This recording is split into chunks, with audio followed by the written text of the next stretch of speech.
Sorria 2 é realmente uma sequência do primeiro filme. Não, sou idiota, é claro que é uma sequência do primeiro filme. Eu sei que parece muito óbvio o que eu acabei de dizer, mas se você assistir esse vídeo até o final, você vai entender perfeitamente por que eu disse isso. Depois de um ano turbulento, onde ela sofreu um acidente de carro junto do seu namorado devido ao uso de drogas, a cantora pop Sky Riley decide retornar aos palcos após passar por um tratamento e estar livre do vício. Mas quando ela presencia um sinistro suicídio, começa a experimentar momentos aterrorizantes que mais pra frente ela descobre que são consequência de uma entidade que se atrelou a ela no momento em que ela presenciou tal suicídio. E quem assistiu o primeiro filme sabe que essa é a forma pela qual a entidade faz para passar de hospedeiro para hospedeiro, quando a pessoa que tá infectada se mata na frente de outra. Se você vai assistir esse segundo filme e não chegou a assistir o primeiro, é importante que você tenha isso em mente, porque esse segundo não explica isso. E faz todo sentido ele não explicar, afinal de contas se trata de uma sequência. Mas eu sei que vai ter gente assistindo o 2 que não assistiu. Meu marido, por exemplo, foi comigo assistir o 2 sem ter visto um,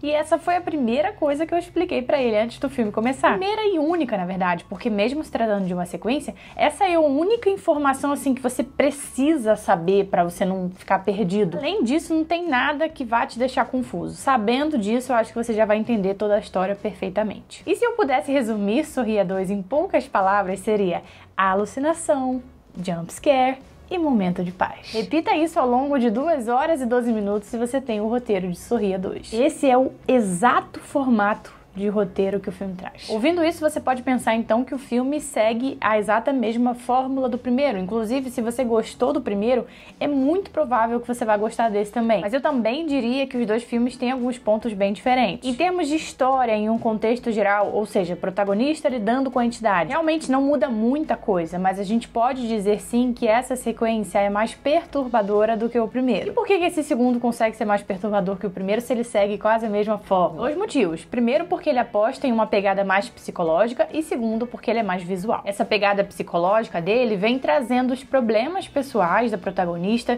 que são relacionados ao vício em drogas e a perda do seu namorado no acidente de carro que eles sofreram. A entidade usa muito disso tudo para trazer o caos para a vida dela. Então, grande parte das alucinações que ela tem conseguem penetrar muito bem na mente dela por causa disso. Então, não é como se só aparecessem pessoas aleatórias sorrindo para ela, ou se viesse alguma coisa dar um sustinho e acabou. As alucinações são muito bem elaboradas, utilizando de coisas ali do íntimo da protagonista. E um ponto positivo nisso é que muitas das coisas que acabam enganando a protagonista, né, dentro desse negócio das alucinações, acabam enganando a gente também. Então, ao longo do filme, a gente tem várias surpresas relacionadas às alucinações que a entidade provoca nesse cara. Muitas coisas que a gente vê acontecendo passam despercebidas, a gente acha normais, e aí mais pra frente a gente descobre que não foi bem assim, que aquilo ali era a entidade mexendo com a cabeça dela e a gente nem desconfiou. Então, aqui nesse segundo filme, eles pegam mais pesado nas alucinações que a pessoa infectada tem, e esse é o grande diferencial. As alucinações conseguirem enganar a gente também. E uma coisa é aquele negócio de você ver que tá acontecendo, você olha, tem uma pessoa sorrindo pra ela, pronto, você já sabe que aquilo ali é a alucinação dela, que é coisa da entidade. Outra coisa é você tá vendo uma cena que você acredita que é real e depois você vai descobrir que não era. Essa é a parte mais interessante da história, na minha opinião. Tá, a mais não, uma das, porque a outra é exatamente aquele segundo motivo que eu falei pra vocês, que é do filme ser mais visual. E com visual, eu quero dizer mais sangue mesmo. Não é à toa que o filme tem classificação indicativa de 18 anos, enquanto o primeiro era de 16. O filme mostra as cenas mais sanguinolentas com uma boa riqueza de detalhes e foram cenas que ficaram muito bem feitas. O meu medidor de gore dessa vez foi meu marido, que foi assistir o filme junto comigo. Não dá pra medir por mim, porque eu sou muito acostumada com esse tipo de cena. É muito difícil uma cena me causar desconforto, né? Uma cena com sangue. Ele não. Ele já não é o cara do terror, ele já é mais sensível pra esse tipo de cena, e ele ficou bem desconfortável em algumas. Principalmente no final, que tem uma cena bem grotesca mesmo, estilo um certo filme que saiu recentemente, falei sobre ele aqui no canal. Eu quero ver quem adivinha, porque eu não vou falar o nome, porque eu não quero dar spoiler, né?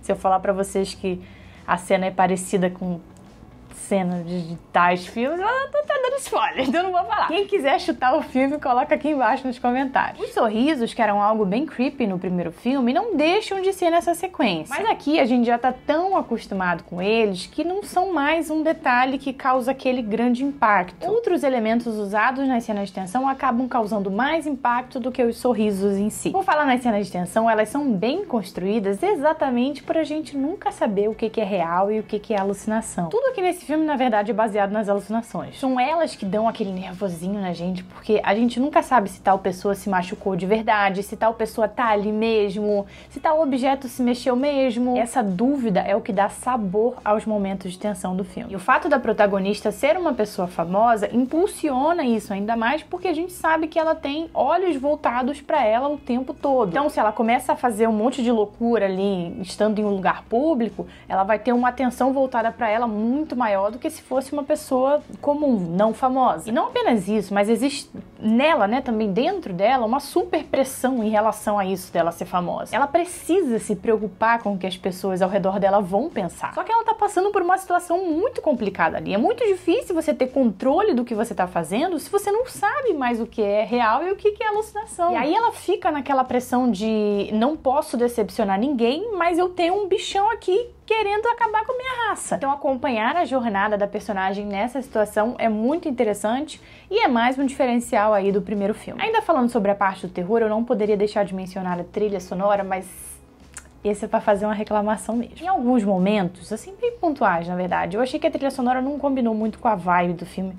Eu achei que a trilha sonora passa uma vibe de um filme mais sinistro do que Sorria é. Quase que uma vibe de filme de possessão, sabe? Ai, Kate, mas querendo ou não, é uma história de possessão. Realmente, mas eu quis dizer uma vibe de filme mais pesado de possessão, estilo O Exorcista mesmo, sabe? A trilha sonora me passou essa vibe em alguns momentos e eu achei que não combinou muito com a história. Isso é opinião 100% pessoal mesmo. Agora, uma coisa que não é uma opinião pessoal, e sim uma realidade, são alguns efeitos sonoros extremamente altos. Se você for comparar a altura da voz dos personagens com alguns efeitos sonoros, gente, principalmente momentos de jumpscare, é claro, mas eu não tô falando só de momentos de jumpscare. Eu sei que o jumpscare é um negócio mais alto, mas vários efeitos sonoros, além dos jumpscares, ficaram exageradamente altos. Então, se você for comparar com a voz dos personagens, com a altura da voz dos personagens, esses efeitos sonoros são, sei lá, 3, 4 vezes mais altos. Então, realmente ficou super incômodo. Se a pessoa tá assistindo o filme em casa, ela tem como controlar isso, mas no cinema a gente não tem como controlar.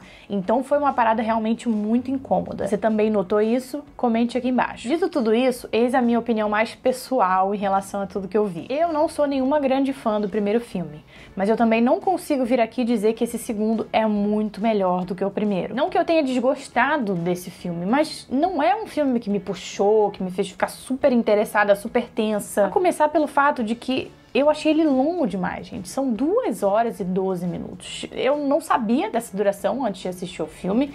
E quando eu tava assistindo, eu fiquei pegando o celular toda hora pra saber que horas que eram.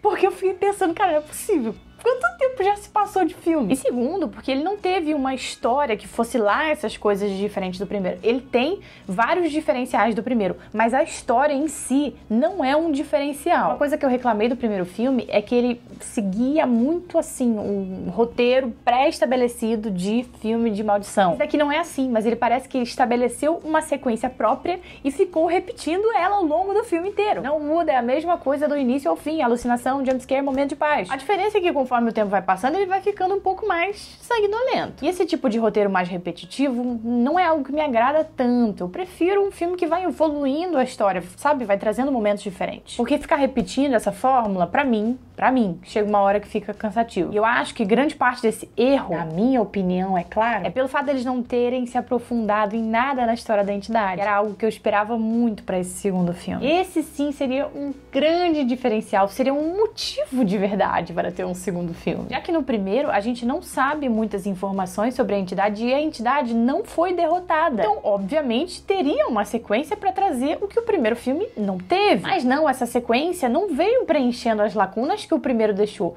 Ela simplesmente veio dando continuidade à história da entidade, deixando claro pra gente que o motivo do segundo filme não foi para trazer o que o primeiro não trouxe, foi esse. Mas é claro, eles não terem se aprofundado na história da entidade nesse segundo é o que possibilita uma trilogia. Que se tivesse explorado a história da entidade nesse segundo, não teria história pra fazer um terceiro. Eu realmente acho que essa possa ser a intenção deles, porque o primeiro foi um show de bilheteria, foi ótimo, e esse segundo acabou de estrear e já tá cheio de elogios pela internet. Eu não achei o filme ruim, tanto é que se você assistiu o primeiro e curtiu, eu acho que vale sim a pena você assistir o segundo, mas eu achei sim um pouco cansativo. E se você já assistiu, comente aqui embaixo qual dos dois você gostou mais, o primeiro ou o segundo filme, e não esquece de se inscrever aqui no canal, porque por aqui eu falo sobre terror e suspense, Então, se você gosta desse tipo de filme, já era pra você estar inscrito aqui, né?